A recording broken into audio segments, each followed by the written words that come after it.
Today, I'm going to tell you a story about regret. Not really, but is it weird that ever since I sent back the XF18 1.4 to Fuji, I just can't stop thinking about this lens? Don't tell my GFX. Today, I'm going to give you a mini review on this magical lens, the XF18 1.4. And before we get into it, in case you're wondering, I'm filming this video on the XH2 with the 8 to 16mm lens. So I've been testing out the XH2 and the XH2S for the past month, and I have a comparison video up on my channel if you want to check that out. Fuji was awesome enough to send me these cameras to test out, and with it, I chose the XF18 1.4 and the 56 1.2. So I'm going to be really honest here. I did upgrade to the GFX 100S from the XH1 last August, and this was a bit before the XH2 and the XH2S came out, so that wasn't even in the equation. And the primary reason I did upgrade was because I just wanted more image quality out of my files. And after playing around with these new XH bodies, I did have a bit of faith restored in the XF system, but at this point, my main purpose with the XF system is to really just record video. I recorded the last few videos on my channel with that XF 18mm lens, and I just can't stop thinking about it. It's such a quality lens. I took it out on a few street sessions,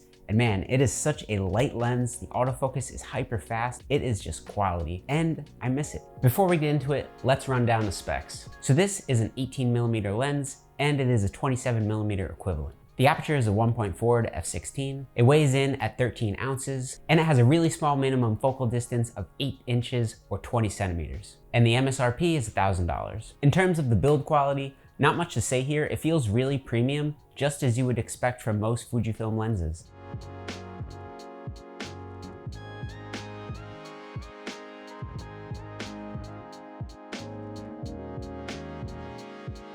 In terms of size and weight, Fuji has definitely been beefing up these new f1.4 lenses. To throw up a chart real quick, Fuji has increased the weight of every Mark II lens they released. Primarily being a GFX shooter, the only thought really going through my head when I'm walking around with the XH2S and this new 18mm lens was how light this setup was. And to specifically talk about this new 18mm lens, in real life it weighs in at 396 grams with both caps on. When trying out the new 56 1.2, I can honestly say that lens just felt so much more heavier than the 18. It's very noticeable, so this is truly a light lens. And jumping back to all of these new f1.4 lenses, they're also pretty tall. Fuji is clearly going in the direction of making larger lenses, both heavier and taller, but for the most part, they are faster and sharper and overall better, and I'm okay with the extra weight inside. Naturally, this lens will have some great bokeh, being an f1.4, however, this is really amplified with the small minimum focal distance. I am a bokeh addict. I really love bokeh. I try not to go over the top, but I can't take it out of me. It is just an awesome thing in my eyes.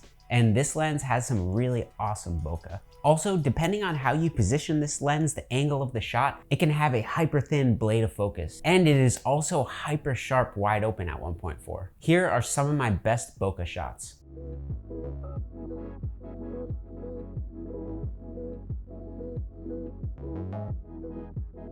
So when I was selecting lenses to go with the XH2 and XH2S bodies, I didn't really do a lot of research on this lens. I just kept hearing a lot of things here and there on the internets, how great this lens was, and I just figured I'd give it a shot. So the biggest surprise that I found with this lens was with the minimum focal distance. Did not expect this lens to be a low-key macro lens. I would likely rank the XF 80mm macro lens as one of the best lenses on the XF system. For many reasons, I put out a review of my lenses that I own. Check it out if you want more on that. So naturally, as a 1:1 macro lens, it has a small minimum focal distance of 25 centimeters, but this lens has a minimum focal distance of 20 centimeters. It's got it beat by 5 centimeters. And this was something that I realized later on. I didn't look up the specs for this lens. I would be out doing street photography, and I would just keep getting closer to something, and I noticed that the focus would lock. So I would just push it and see how close I could get to something. And it was rare when I would get too close to something and, you know, hit that out of focus part. I would just get as close as I want to something and the focus would work. Let's take a look at a few images in Lightroom real quick. So I stopped to take a picture of my reflection beneath this grate, and before I was able to compose that shot, I noticed how close I was able to get to this grate. This was kind of like my first realization that this was a low-key macro lens. And if we zoom on in to 100%, pretty sharp. Even at 200%, this is insanely sharp. This is absolutely like the limits of this sensor. This is on the XH2S, so we only have 26 megapixels to play with. This is just hyper sharp. There's no loss of quality. you just can't really beat this. This is insane. And as we make our way over to the edges of the image, we can see it gets a little bit softer. Not a big deal at all, but this is super impressive. And at 200% for something that is 26 megapixels, it just is a testament to how sharp this lens is. Moving to the next example, this is a vertical fence. And if we zoom in, 100%, looks really great. Again, gets a little bit softer as we go towards the edges, but let's take a look at 200% again. Shot on the XH2S, and same result, hyper sharp. We could see all the imperfections in the paint and whatnot. And the last example, this was a leaf. I don't recall how close I was to this leaf, but I wanted to really push the background and see how much bokeh could get out of this. And as you can see, the leaf is very sharp here. We're at 200%, going to just 300%. Naturally, this isn't really usable at this distance, but you could see we have a very thin blade of focus here. So you just have this and this part of the leaf in focus, and then we get a bit of fall off. But the fall off's really great. There's no chromatic aberrations. Maybe right here, but that might be part of the leaf. I'm not really seeing anything crazy. Now let's talk autofocus. This lens has some awesome autofocus. I can't really show it in this segment here, but the talking head from my last 3 videos, the GF80 to 110, 110 to 120, the XH2 to XH2S comparison, they all were shot using the 18mm lens for the talking head segments. And I'm not saying the auto eye focus never missed once. I never noticed it when reviewing all this footage in post and compiling all these shots together. With auto eye focus on, this lens is truly unstoppable. And I shot wide open at 1.4 for all the videos because I'm insane. I was just overall hyper impressed. Here's a segment from a previous video just showing you how well the eye detection works. Right now, I have my phone. It's right here. You could kind of see it in frame. Pointed at the screen of the XH2 so we could see my eye and how it is in focus. I know we're getting a little weird blue thing in the background from the light, but as you can see, the eye tracking is really good. With the glasses on, with the glasses off, really solid. The GFX has a weird thing where it doesn't like to track your glasses, but I mean, this is really great. Can't really go wrong with this. Also, another cool thing with this lens, with the minimum focal distance being so small, I set up this lens on a tripod about 2 feet away from me, and the distortion was not really there. It's not super wide either, but still, I'm really impressed. We're gonna review some street shots that I took a bit later on in this video. All these shots were pretty much one take, 1 or 2 shot takes, just getting the composition. I never had a shot hardcore miss focus. Everything was just basically compose the shot kind of on the quicker side. Focus was nailed. Checking everything in post, it was like, cool, this shot's good, this shot's good. I didn't really run into any issues with out of focus shots or misfocusing on different objects. Really impressed with the autofocus. So one shot in particular, I was walking to my office under the scaffolding and there was a delivery bike in the distance coming up. I just simply pointed the camera at it. I didn't have it in drive mode, so single shot, fired off and nailed focus completely. I'll throw it up here. Just hyper impressed. Naturally, we have to give some credit to the XH2S for its amazing autofocus, but if this was a slower lens, I would be writing this section a bit differently. And like I've mentioned before, this is a very sharp lens. Let's take a look at some images in Lightroom. So jumping into the first image, if we click to zoom in, we go to just 100%, we can see we have a pretty extreme depth of field here. The plane of focus is just basically right here. And as we can see, looks pretty sharp. I'm very familiar with the 23mm 1.4, the Gen 1 version, and it was not a hyper sharp lens. This lens is definitely singing a different song. It's really sharp. You can see the leaves here are super sharp. And of course, there's a pretty big fall off. Even with an extreme depth of field going on, the points in focus will be pretty sharp. And moving to the next image, we have this pole with all this signage on it and whatnot. And zooming in here, this is just hyper sharp. So we can see the texture on this glass or plastic, whatever it is, and some metal.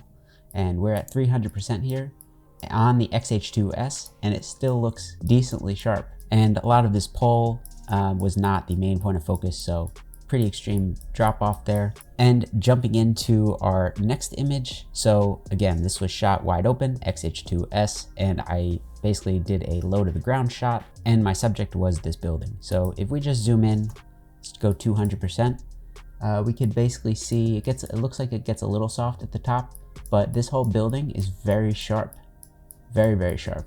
This building also very sharp in a similar plane, but even if we zoom into 300%, we still have a decent amount of detail. Like I wouldn't crop in on this and use it for like maybe Instagram, but even then it'd probably look a little bit rough. But this is still really, really, really impressive. And this shot I took more towards the nighttime, and so it's a bit grainier, but shot wide open, and I bumped up the ISO to 640, and this whole building looks really, really sharp. Let's just zoom out just a little bit. 200%. We were at 300% and it's all sharp. Yeah, this is one of those images where it just looks like, you know, this whole thing, this whole plane is in focus and super sharp. Very impressive. This whole building, sharp edge to edge pretty much. And if we go on this side, similar thing really. Pretty sharp all around. And another building shot, if we just zoom in the middle, naturally this whole building is sharp edge to edge. And even the building next to it, hyper sharp. It's a bit grainy, totally see that, but edge to edge sharpness so far. Let's keep going. Yep, on this side. Yeah, this is pretty wild. Like this lens, edge to edge. And lastly, this shot, I took this right outside B&H, their return department, and we can see we have a bit of fall off here. So this was my main point of focus.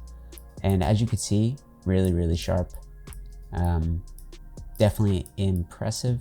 This image has a bit of extreme going on, so this isn't super sharp, but the part that I wanted in focus, the statue, and here super sharp, and then of course fall off. And it was snowing. That was pretty cool. But yeah, this is great. This lens will give you really, really sharp images. And now I'm just going to show you a few other street shots that I took with this lens.